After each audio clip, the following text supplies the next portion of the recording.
all the time, welcome back to my channel. So today I have something really fun planned. We are going to DIY terracotta pots. There are so many things you can do with terracotta pots, like age them.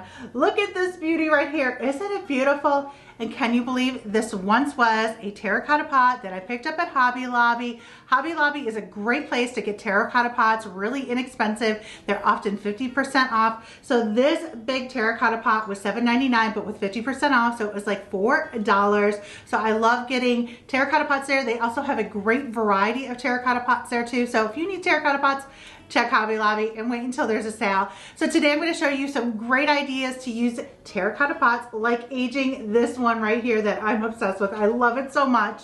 But also too, guys, today's video is in collaboration with my sweet friend Melanie over at Southern Crush at Home. You guys, she has 7 ideas of what you can do with solar lights from Dollar Tree. Such clever ideas. So make sure you go check out her video. I love her channel. She is so creative. You're going to love all the ideas that she shares. So I'll include a link for her video in the description below as well. If you are new to my channel, again, welcome. I love sharing home decor, cooking, and DIY here on my channel. So if those are videos you enjoy watching, click the subscribe button below so you never miss a video. Okay, you guys, grab yourself a cold drink, sit back, relax, grab a terracotta pot, and let's get started. First up, I'm going to show you how I age terracotta pots with garden lime. I picked up this bag of garden lime for about $6 at Lowe's. I'm going to add a little bit of it to this old container along with a little bit of water. I'm going for a muddy consistency, so I'm going to mix it together until I get the desired consistency.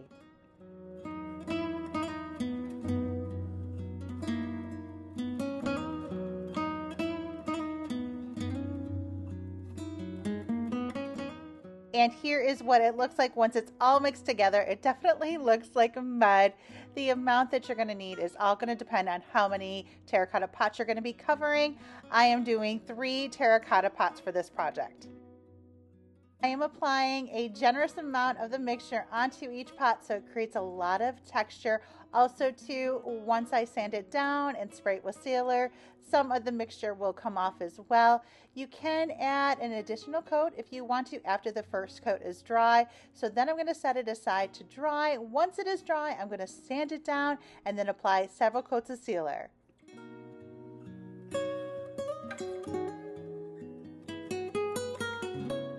I'm sanding down my pots to smooth out any bumps, but I don't want to take too much of the mixture off because when I apply several coats of the sealer, some of this will come off.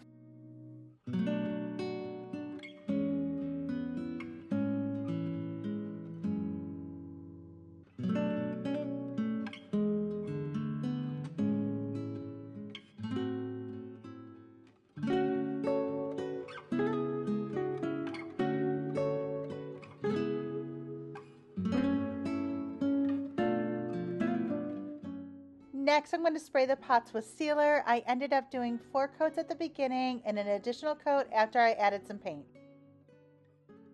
And as you can see, some of the mixture comes off when you spray it with a sealer to give it that aged and distressed look. And this is what it looks like after the 4 coats of sealer. It is super cool, just like this. I absolutely love it, but I'm going to add just a little bit more distressing with some paint.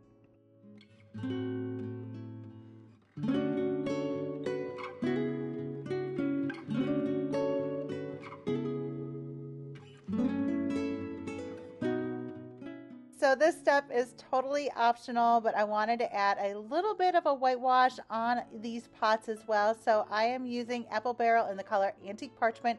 Love this color. And I'm going to add a little bit of water to it, mix it together to create a whitewash. And then I'm going to add this ever so lightly on the pots here and there just to create a little bit more character on these pots.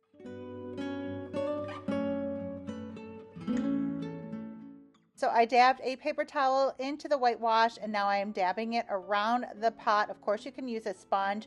And then I am taking my Distress Oxide and going around the pot as well. The color of the Distress Oxide I'm using is called Vintage Photo and I get it at Hobby Lobby. Once I like the way it looks, I'm going to set it aside to dry, and then I will take it outside to apply an additional coat of sealer. And this is how they look. I love the way these turned out.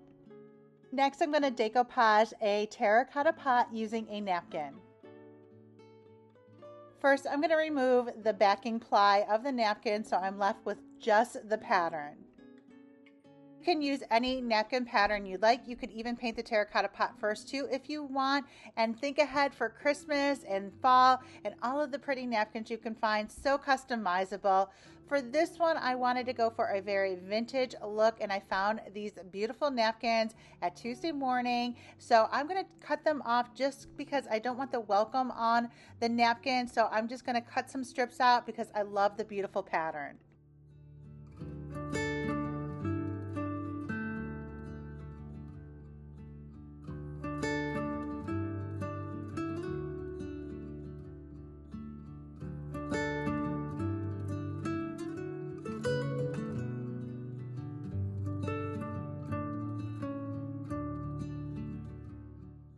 Next, I'm going to apply a coat of matte Mod Podge to my terracotta pot and then add the strips. I am not being too fussy here. I actually want it to look imperfect, and there may be tear here and there, but I am all for it because it's just going to add to that distressed look that I'm going for.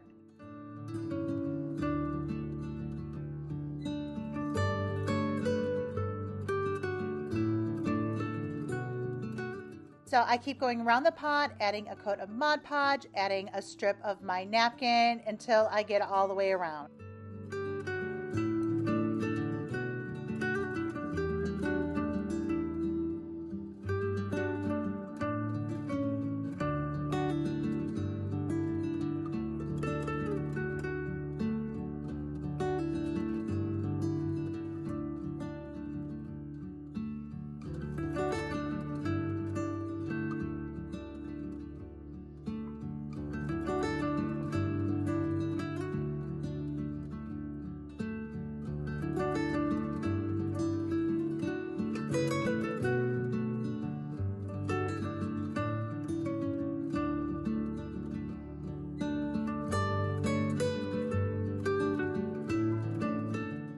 Once it's done, I'm going to set it aside to dry and then apply a coat of Mod Podge on top.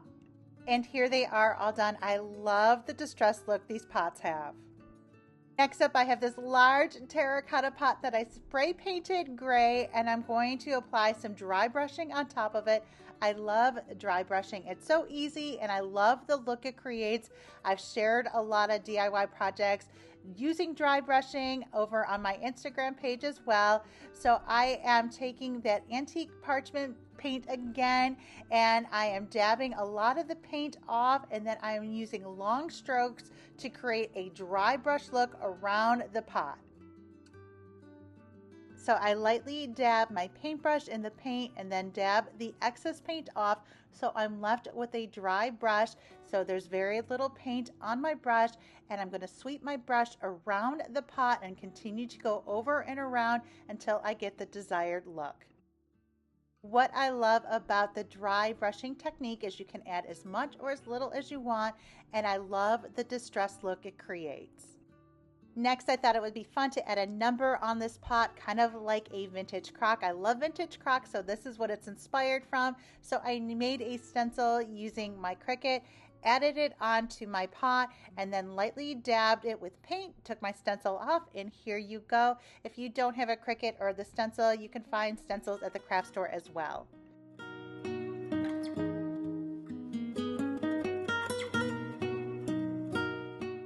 Lastly, I'm going to make a marmalade inspired crock. Who doesn't love those vintage crocks? I love them, and I found these crockery stamps on Etsy. They are reusable, and I'll include a link for them in the description below. I found this terracotta pot at Hobby Lobby, and I spray painted it with Rust-Oleum in the color Heirloom White, and then I take my marmalade stamp, I lightly sand it, and then I'm going to apply it to the backing of the packaging, and then I'm just going to take my ink pad and lightly add a coat of the ink on top of the stamp. Next, I'm gonna press my stamp onto the pot, and if you don't get it right, no worries, you can just add some spray paint on top of it and do it again.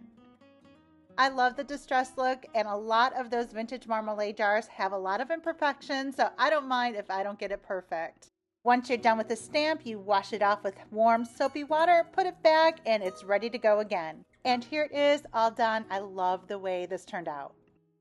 Okay guys, that is all for today's video. I hope you enjoyed it. Give it a big thumbs up if you did, and let me know in the comments below what you enjoyed most about today's video. And again, make sure you check out Melanie's channel. She's got great DIY ideas I know you guys are going to love. I'll include a link for her channel in the description below. And for daily DIY and decor inspo, make sure you're following me over on Instagram at Mother Time.